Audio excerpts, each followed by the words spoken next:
बिस्मिल्लाहिर्रहमानिर्रहीम, अस्सलामु अलैकुम वरहमतुल्लाहि वबरकातुहू। उम्मीद करता हूँ जी आप तमाम देखने वाले सुनने वाले अल्लाह के फजल करम से खैर वफील से होंगे। मैं हूँ आपका मेज़बान मोहम्मद आरिफ अजीज़ और इस वक्त यूनियन कौंसिल पंजकोट के मकाम से मौसम के खूबसूरत नज़ारों के साथ आपकी खिदमत में हाज़िर हुआ हूँ। हमारी रोज़मर्रा की तरह जो हमारा प्रोग्राम होता है उसमें इंशाअल्लाह गपशप भी होगी, उसके साथ साथ आपको वादी पंजकोट को दरपेश मिसाइल पे भी बात करेंगे। आज बहुत अहम मौजू में शामिल करने जा रहा हूँ, मेरे साथ रहिएगा। और अगर आपने हमारा चैनल सब्सक्राइब नहीं किया जी, हमारे साथ जुड़े रहने के लिए आप हमारे चैनल को सब्सक्राइब करें यूट्यूब पे जाके कश्मीर टीवी के नाम से, और उसके अलावा हमारी इस वीडियो को लाइक करें, शेयर करें। फेसबुक पेज पे भी आप हमें ज्वाइन करें और हमारे साथ जुड़े रहने के लिए बेल आइकन को ज़रूर प्रेस करें ताकि आइंदा जितनी भी हम मज़ीद नई वीडियोज़ अपलोड कर सकें तो उसके बारे में आपको आगाही मिल सके। जैसा कि आप जानते हैं जी, अगर आज यूनियन कौंसिल पंजकोट के मौसम की सूरत हाल की बात करूं तो आज का जो ज़्यादा हालत फिल वक्त है वो 1 सेंटीग्रेड है, और जो ज़्यादा से ज़्यादा यहाँ आज 2 सेंटीग्रेड दर्जा हरारत और कम से कम -6 सेंटीग्रेड रिकॉर्ड किया गया है। आप देख रहे हैं कि इस वक्त पहाड़ों पे बर्फ़ मौजूद है और ये सिलसिला मेरे ख्याल में दोबारा सोमवार या मंगल से शुरू हो जाएगा। ये जो बर्फ़ के नज़ारे इस वक्त आप देख रहे हैं, शाम का वक्त है, 2-2.5 घंटे बाद यहाँ से सूरज गुरूब हो जाएगा। जिस मकाम पे मैं मौजूद हूँ और ये यूनियन कौंसिल पंजकोट चीरवान का मकाम है जी। मैं बराह रास्त आपको अपने घर से ये मनाज़र दिखा रहा हूँ। आप देख रहे हैं कि इस वक्त आपको नज़र आने वाला एरिया ये सारा सामने डन्ना पीर सुहाब और ये मूरी अलीको की तरफ जाने वाली रोड है। इस वक्त हसीन नज़ारे आप देख रहे हैं यूनियन कौंसिल पंजकोट के। तो लास्ट वीडियो में मैंने एक बात की थी कि इस वक्त यूनियन कौंसिल पंजकोट को दरपेश चैलेंजेस में रोशनी डालने की कोशिश की कि यूनियन कौंसिल पंजकोट में सेहत का जो मसला है वो सबसे अहम है। हमारी जो ज़राए आमदोरफ्ता वो इंतहाई कमज़ोर है और उसके साथ साथ हमें तालीम का बड़ा मसला है। यहाँ के अदारे जो है ना उस तरह मुनज़्ज़म नहीं हैं, अदारों की बिल्डिंग्स नहीं हैं, उनमें सहूलियात का फुकदान है। और इस तरह इन मसाइल पे भी हम रोशनी रफ्ता बरफ्ता डालेंगे। लेकिन इस वक्त जो मौजूदा सूरत हाल अगर उस पर बात की जाए तो हमें सबसे इस वक्त जो बड़ा मसला दरपेश है वो है LOC पे जो हम फायर से मुतासर होते हैं। गुज़श्ता से पेवस्ता जो हमारे यहाँ फायर हुआ उसमें मैं भी यहाँ मैसूर था, मेरे बच्चे और पूरी यूनियन कौंसिल पंजकोट उस फायर से मैसूर थी। और उसमें आपने देखा कि हमारी कैजुअल्टीज़ भी हुई। नौसदा से आज़म मीर साहब, उनके बच्चे और इनकी जो है ना बहू वगैरह जितने भी वो लोग थे ज़ख्मी भी हुए। उन अमवात का नेमुल बदल आप खुद असाब लगाएं क्या हो सकता है। यूनियन कौंसिल पंजकोट की एक जानी पहचानी शख्सियत थे आज़म मीर साहब जिनको हमने खो दिया, और उसकी वजह क्या बनी है ज़रा इस पर रोशनी डालते हैं। और इस तरह आने वाले वक्त में हम कितनी अहम और शख्सियात को खो देंगे। हमारा यूनियन कौंसिल पंजकोट में रहने वाला हर बच्चा अहमियत का हामिल है। हर रहने वाला फ़र्द एक ज़िंदगी जी रहा है, उसकी अपनी ज़िंदगी और अहमियत और हैसियत है। अगर हमने वक्त के साथ साथ कोई एहतियाती तदाबीर अख्तियार ना की, मैं इस फायरिंग से पहले इन कैजुअल्टी से कहीं पहले अपने कलम के ज़रिए भी ये बात कर चुका हूँ और उसके साथ साथ मैं वेब रेडियो कश्मीर की आवाज़ से भी एक प्रोग्राम कर चुका हूँ जिसमें मैंने LOC के मसाइल को उजागर करने की कोशिश की थी। और उसके एग्जैक्ट 4.5 या 5 माह बाद उस प्रोग्राम के ये जो मसाइल जो मैंने जिक्र किए थे उनका सामना हमें करना पड़ा। और इसी तरह अगर उनका वक्त के साथ अहाता किया गया होता, उसका तदारक के लिए कोई काम कोई पॉलिसी वजह की गई होती तो हमें इस तरह के नुकसान का सामना ना करना पड़ता।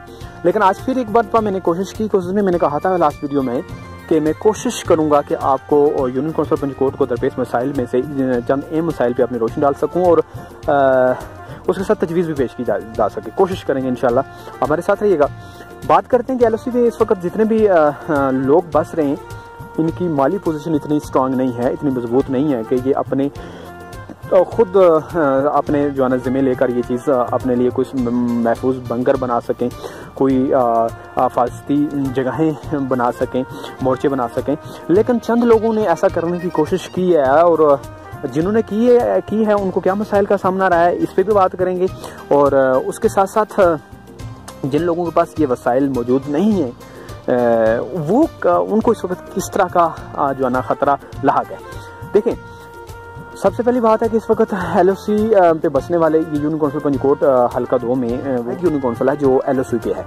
इसके साथ साथ यूनियन कौंसिल पंजग्रां का जो गाँव है वो कनूर वगैरह भी लगते हैं। और मैंने उसको ये तजवीज़ दी थी कि जो लोग यहाँ यूनियन कौंसिल पंजकोट के करीब लोग बसते हैं, इनको आज ही से आने वाले वक्त के ख़तरात को महसूस करते हुए इनको अफासी तदाबीर या तो यहाँ से इनको शिफ्ट किया जाए, और जो कि काफ़ी मुश्किल है, मैं समझता हूँ कोई इसका ये मौजूद हल नहीं है। यहाँ से जो लोग बहुत ज़्यादा फायर की जद में हैं उनको तो चलो शिफ्ट का ही वाहिद हल बनता है।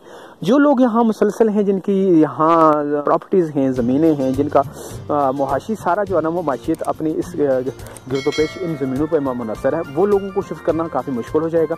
उनके लिए ये है कि उनको बंकर दिए जाने चाहिए यहाँ, और उस बंकर के लिए हुकूमती सतह पर फंडिंग होनी चाहिए। जितना भी हिफाजती मामलात हैं वो रियासत के ज़िम्मे होते हैं। ये शहरी हैं जो कि अपनी सुई से लेकर अपने कफन दफन और आटा चीनी चावल तक इस गवर्नमेंट को टैक्स देते हैं, टैक्स अदा करके वो सारी चीज़ें इस्तेमाल करते हैं, तो इनकी हिफाजत का ज़िम्मा भी इस रियासत के ज़िम्मे है।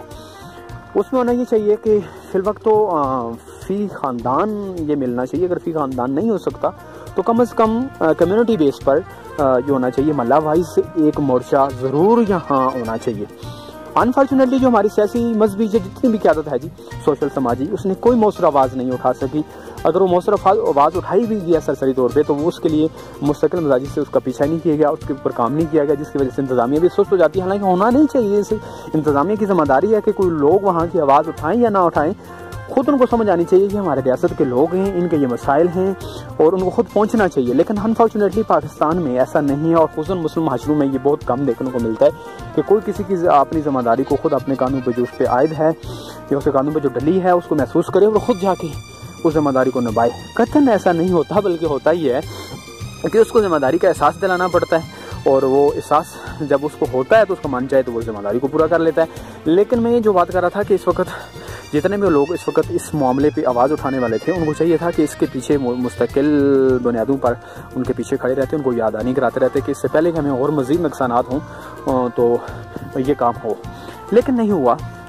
अलबत्ता होना ये चाहिए कि तमाम जितने भी यहाँ सियासी क़यादत आई, उसने यहाँ फ़ोटो सेशन किया, और फ़ोटो सेशन के बाद वो अपनी राह ली, और वो जो सियासी नारे वादे जो भी थे वो किए, वो निकल पड़े।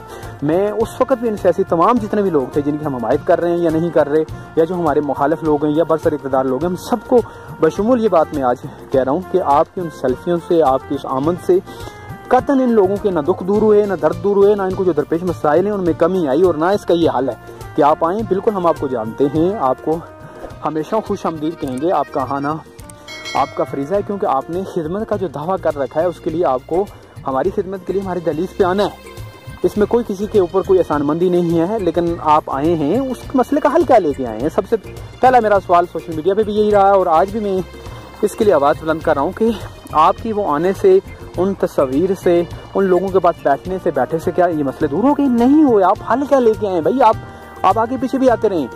इस बैठक में इस लोगों के पास आके फोटो सेशन के बजाय, या जो बरसर इक़्तिदार लोग हैं, इनको ये चाहिए था कि ये आते, कुछ सोल्यूशन लेके आते, वो इंतज़ामिया को साथ लेके आते, वो बताते कि यहाँ 5 कैजुअल्टीज़ हुई हैं, 5 जिंदगियाँ गई हैं, और इनकी जिम्मेदारी हमारे कानून पे आती है।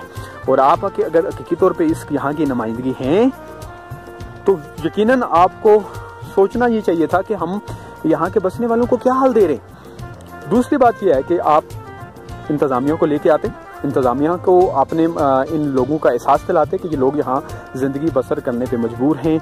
हमेशा भारत की जारियत, भारत की जो दहशत गर्दी है वो सिविल आबादी पे फायर होता है, उससे ये लोग मुतासर होते हैं। सबको अपने अपने बच्चे, अपने माँ बाप, अपने बहन भाई सबको प्यारे होते हैं। इस तरह इन लोगों को भी प्यारे हैं। हाजी आज़म साहब भी किसी के बाप थे, किसी के भाई थे, उनके वो शहीद होने वाले, वो सब वो लोग जो है ना हमारा सरमाया थे। ये उनका दर्द हम जान सकते हैं। लेकिन अफसोस के अब कैसे ये दर्द, ये साथ जज्बात आप लोगों तक पहुँचाएँ। लेकिन मैं अक्सर ये कहता हूँ कि ये हम लोगों को सोचना होगा कि कौन हमारे लिए कितना दर्द और एहसास रखता है। इसके लिए हल ये था कि यूनियन कौंसिल पंजकोट को महल्ला वाइज कम व बेश आपको पता सेफ्टी बैंकर मिलने चाहिए। सेफ्टी बंकर्स की तामीर, उसका नक्शा, उसकी रहनुमाई, उसके ऊपर आने वाली लागत उसका तखमीना लगाना चाहिए कितना उस पर खर्च आएगा, और ये हुकूमती सतह पे वहाँ के रहने वालों को ज़रूर मिलना चाहिए। पहले तो फ़ी ख़ानदान नहीं तो कम व बेश आपको जो यूनियन कौंसिल पंचकोट जो टोटली सारी की सारी यूनियन कौंसिल जो कि 29 गाँव पे तकरीबन कम व बेश में मुश्तमिल है, इस यूनियन कौंसिल को जो वाहिद LOC पे जो है ना से मुतासर है अलका-2 में, तो ये जो है ना इसको फी महला फिल वक्त जो है ना के लिए वो बंकर मिलना चाहिए, क्योंकि ऑफ सीज़न है इस वक्त थोड़ा आपको मौका मिला हुआ है, क्योंकि भारतीय जारियत है ना इसका जो शक यही है कि ये जारी रहेगी, और जो ही सीज़न खुलेगा इन लोगों को दोबारा उस आग और उस फायर और उस मौत का सामना करना पड़ेगा। और उस वक्त जो है ना बजाय दुखड़े सुखड़े गिनने के आज हमारे पास और इन तमाम लोगों के पास ये वक्त है कि वो अपना बंकर बना सकते हैं। आप इफरादी कुव्वत यहाँ के लोगों से लें, लेकिन माली और जो आपको जो है ना तकनीकी महारतें हैं हिकमत अमली के साथ इसको बनाना है, किस तरह सेफ्टी मेजरमेंट इसकी देखनी है, उस लिहाज से ये जितनी भी सपोर्ट है जितनी भी मुआवनत है वो हुकूमती सतह पे मिलनी चाहिए। यहाँ हमारे डिफेंसिव अदारे हैं उनकी तरफ से मिलनी चाहिए, और इसका हल भी यही है। मैं ये समझता हूँ कि सियासी क़यादत से मुझे ये शिकवा है कि आप इसका कोई हल लेकर नहीं आए। आपको चाहिए था कि DC जितने भी हमारे असिस्टेंट कमिश्नर जितने भी ये लोग हैं इनको खुद पहुंचना चाहिए, ये नहीं आए तो आप इनको पकड़ के लिए लाते और इन लोगों के मसाइल से आगाह करते और उसका पीछा करके इन लोगों के लिए कोई हल लेके आते।